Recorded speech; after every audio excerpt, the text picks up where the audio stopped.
एक गांव में द्रोण नाम का ब्राह्मण रहता था। भिक्षा मांगकर उसकी जीविका चलती थी। सर्दी गर्मी रोकने के लिए उसके पास पर्याप्त वस्त्र भी नहीं थे।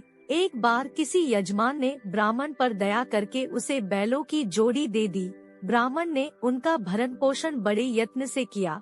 आसपास से घीते नाज मांगकर भी उन बैलों को भरपेट खिलाता रहा। इससे दोनों बैल खूब मोटे ताजे हो गए। उन्हें देखकर एक चोर के मन में लालच आ गया। उसने चोरी करके दोनों बैलों को भगा ले जाने का निश्चय कर लिया। इस निश्चय के साथ जब वह अपने गांव से चला तो रास्ते में उसे लंबे लंबे दांतों, लाल आँखों, सूखे बालों और उभरी हुई नाक वाला एक भयंकर आदमी मिला। उसे देखकर चोर ने डरते डरते पूछा, तुम कौन हो? उस भयंकर आकृति वाले आदमी ने कहा, मैं ब्रह्म राक्षस हूँ। पास वाले ब्राह्मण के घर से बैलों की जोड़ी चुराने जा रहा हूँ। राक्षस ने कहा, मित्र, पिछले 6 दिन से मैंने कुछ भी नहीं खाया।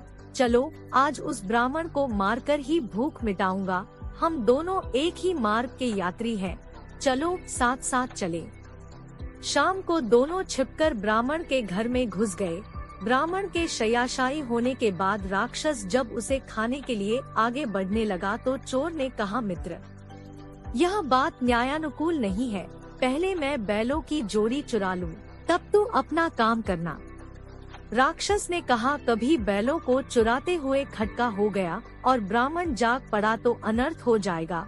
मैं भूखा ही रह जाऊंगा, इसलिए पहले मुझे ब्राह्मण को खा लेने दे, बाद में तुम चोरी कर लेना। चोर ने उत्तर दिया, ब्राह्मण की हत्या करते हुए यदि ब्राह्मण बच गया और जागकर उसने रखवाली शुरू कर दी तो मैं चोरी नहीं कर सकूंगा, इसलिए पहले मुझे अपना काम कर लेने दे। दोनों में इस तरह की कहासुनी हो ही रही थी कि शोर सुनकर ब्राह्मण जाग उठा।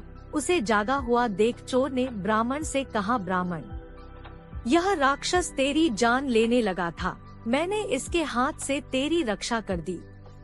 राक्षस बोला, ब्राह्मण, यह चोर तेरे बैलों को चुराने आया था, मैंने तुझे बचा लिया। इस बातचीत में ब्राह्मण सावधान हो गया। लाठी उठाकर वह अपनी रक्षा के लिए तैयार हो गया। उसे तैयार देखकर दोनों भाग गए।